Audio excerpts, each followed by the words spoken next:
All right, good day everyone. So for this morning, let's have another topic. All right. But before going through with our topic, let's have this short activity, okay?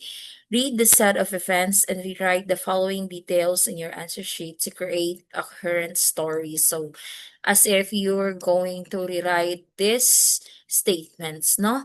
And then later on answer the questions that follows. All right. So sige, pwede niyo yung gagawin, additional activity. Alright, so,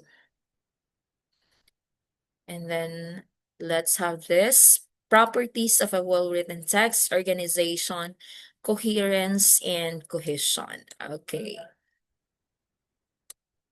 So for a text to be well written, one must keep in mind these three properties. Okay, take note of these properties. The first one we have organization. This is the structural framework for writing. It is important to effective writing because it provides readers with a framework to help them fulfill their expectations for the text. This is a logical progression and completeness of ideas in a text. Organization is achieved when ideas are logically and accurately arranged. Okay, so just like for example, if you were having your composition writing, okay, no? It should be organized. So, dapat napapansin natin itong sinatawag na organization. So, isang tingin mo pa lang, dapat organized na, no? How you are going to write the composition that you have, no?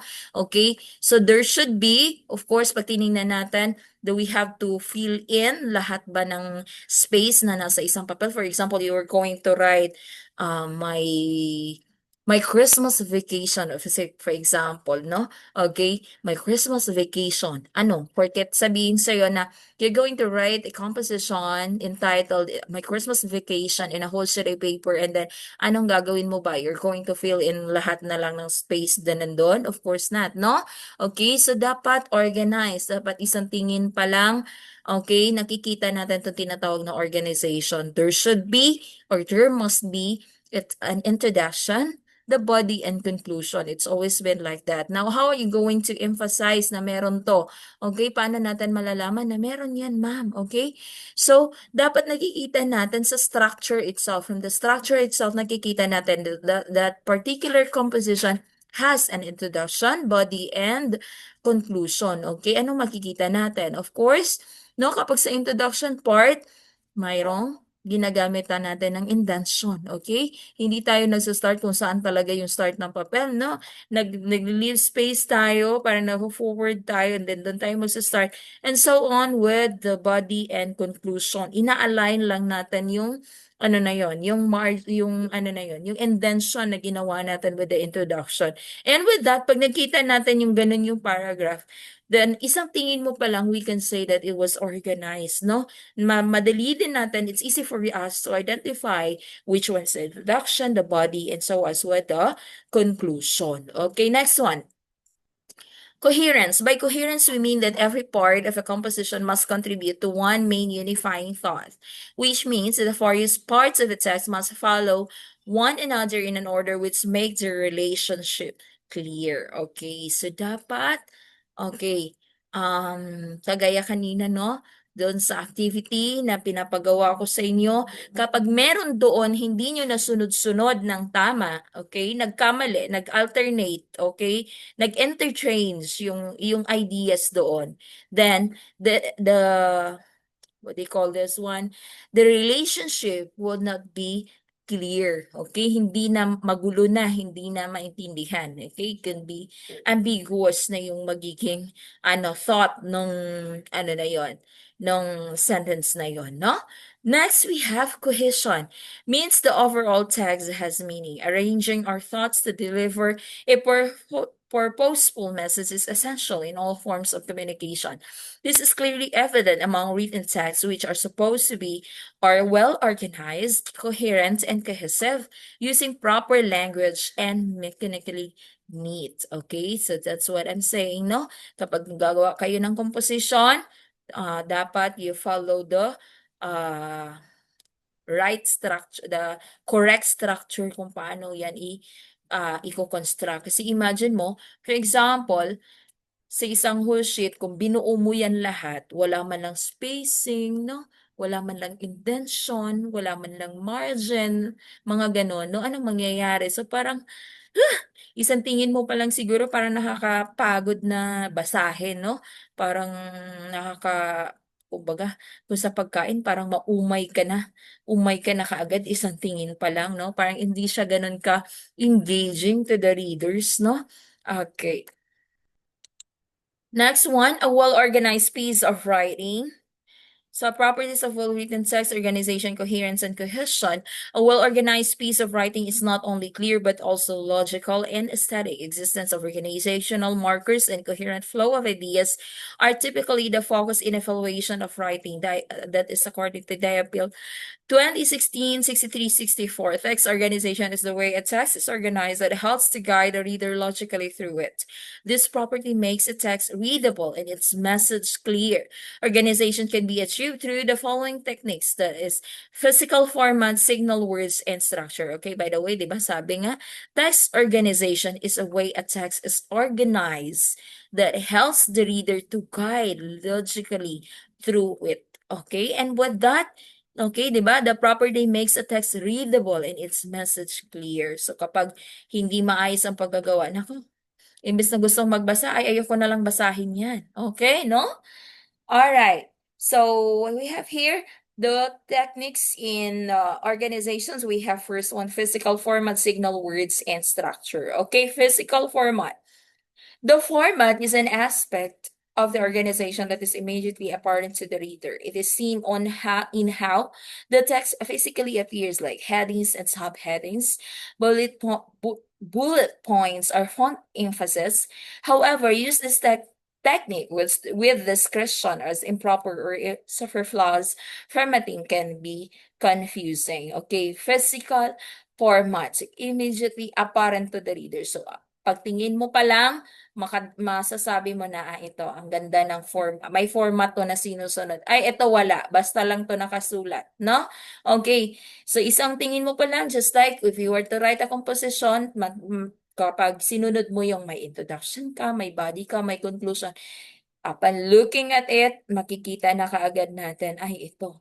Okay. Ang ganda naman nito. Talagang ma-identify natin, mabilis natin ma-determine that this one is the introduction, the body, and so as with the conclusion. And somehow, okay, nakakatulong din yung headings and subheadings, the bullet points, or the font emphasis, just like this one, okay? So, kung napapansin nyo, class, magkaiba ang font ng this one, the word physical format, and the definition of it. So, meaning to say, kapag isang tingin mo pa lang, you know for a fact that this definition pertains to the word physical format. It's because of the tinatawag nating font emphasis. Okay? So, naiiba yung font na dinidescribe, no? So, pwede nating i-bold, pwede nating ibahin yung style ng font, okay? Those things, okay? It is helpful. All right. Example, Marxist ideology has three main theories. Historical materialism purports that all the features of society can historically be traced back to economic activity, social class, and for example, no? Ano napapansin natin? So, di ba? Physical format pa tayo. So, nakikita ka agad natin, naka-highlight, no? Naka-bold ang mga words na Marxist ideology, historical materialism, social class. So, with that, it's easy for us to identify, ito pala yung mga three theories na yun: historical materialism, social class. So, madali, no? Isang tingin mo pa lang, you know, na yan na yun. Okay? Yan yung dinidescribe, no? Okay. Explanation: the words in bold are the three most important Marxist theories that the first sentence is referring to. By emphasizing these words, the reader can identify the correct term for the concepts along with their definitions. This would also aid in remembering the theories since they stick out from the rest of the text. Okay, no? Next, signal words. Okay, yung kanina. Okay, mga signal words yun kanina. No? Kung napapansin nyo, no? Okay. The signal words are textual cues that readers can use to follow a text. They can signal the transition from one point to another, the ordering of events and concept, or the writer's chosen text type. Example, linear narration, Question and answer. Example, Chuck Palahniuk novel Fight Club greatly influenced me as a writer. First, his use of the unreliable narrator fascinated me, and I have written similar characters in my works. Second, the theme of patriarchal oppression can also be found in the stories I write. Third, the novel's stunning twist is something that I have been trying to recreate. Thus, I am extremely grateful to have encountered Palahniuk's genius early in my writing career. As you can observe, class, no? Ito yung tinatawag natin na signal words or transition signals, no? Ito yung mga word na first, okay, as you can see, naka-highlight, no? First, second, naka-bold yan, third, and so on with the word thus. Okay, those were transition signals. Okay, those were your cues. Okay, those were your hints for you to come up with sequencing. For example, kapag nagsisequence kayo, or if you're going to write a composition na pagkakasunod-sunod. So, pwedeng-pwede nating i-apply yung ganito with the use of those signal words or transition signals. No? Ito yung first, second, third, so on, so forth, then, mga ganon. Just like the previous activity that you have, no? So, ganon. Okay. By using sequential words, a first, second, and third before the beginning of every sentence, the reader can follow that what seems to be the writer's list of three reasons why the novel influenced him. The word thus also signals the conclusion and at the end of the list. Okay, so with the use of this word, so alam natin that these were the reasons why the narrator is why the narrator influence that someone to have to write, no? Okay, so ganon, no? Okay. Now we're done with signal words. Now let's have the structure, okay? The structure provides a framework upon which a text is organized. It is consists of the following: the beginning, the introduction, the thesis statement or the hook, the middle, the supporting details, the end or the conclusion summary or the final message. So this was trying to say kanina pa to when it comes to structure. The beginning, nandito yung introduction. The middle and the supporting details or the body of the body of the paragraph, the body of the sentence or the body of the thesis statement that you are writing. Okay, the end or the conclusion part, no?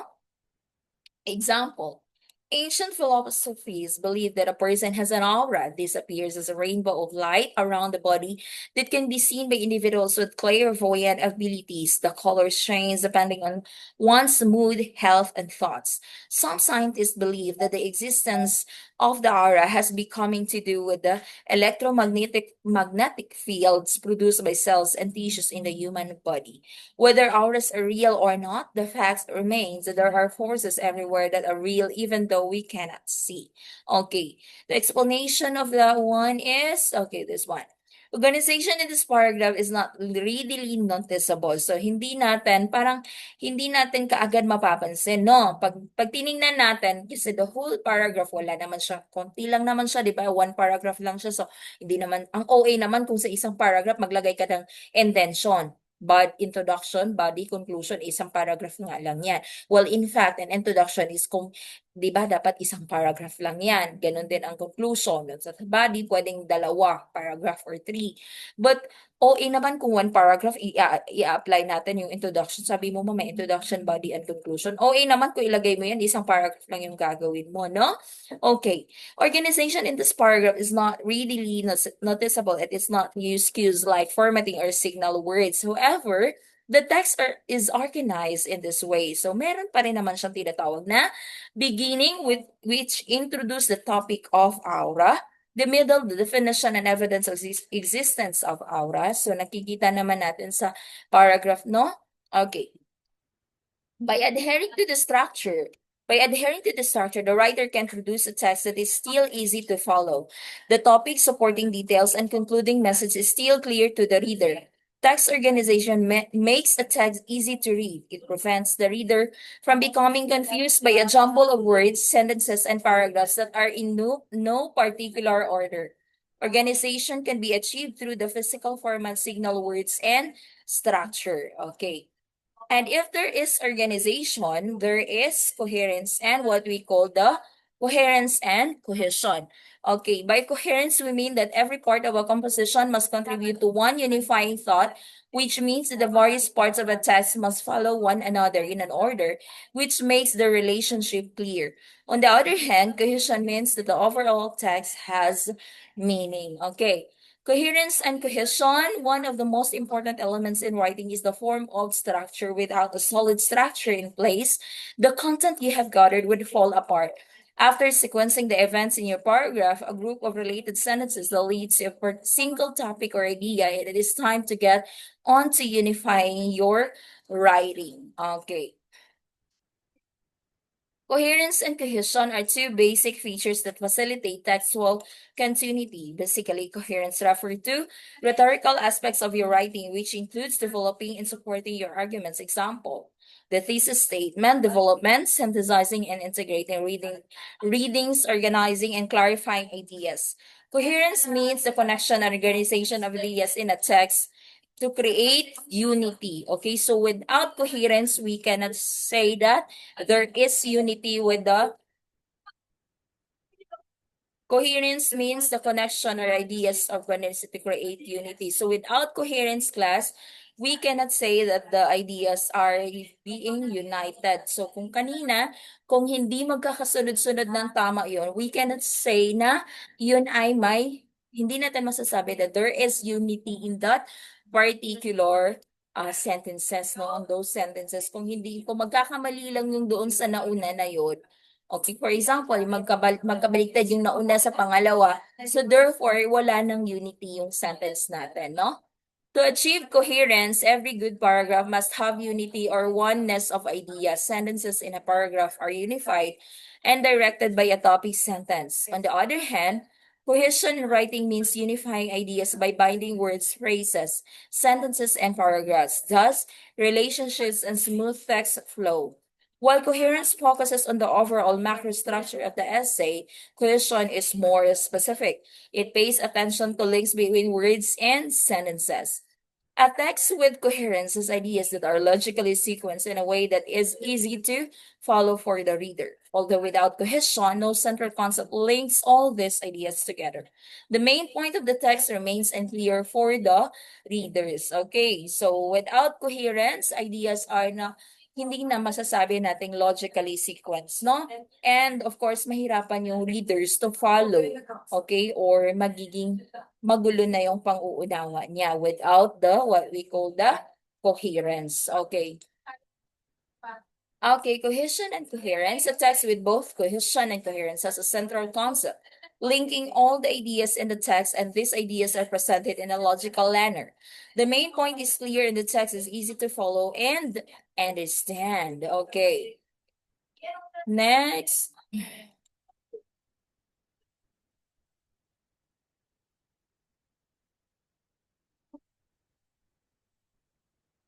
Next one. Okay, so these were the words that we're going to use. For example, okay, in addition, for example, if you were to simply add a statement, no, you're going to use the word again, also, and then equally important, finally, first, furthermore, in addition, in the first place, last, moreover, next, second, still, and to. Okay. Whereas kapag comparison, if you were going to compare, no, ito naman yung pwede natin gamitin. Also, in the same way, likewise, similarly, okay? When it comes to concession naman, similarly, concession granted naturally, of course. Okay, yan yung mga words na pwede nating gamitin. If you were to show contrasting ideas naman, ito naman yung pwede nating gamitin.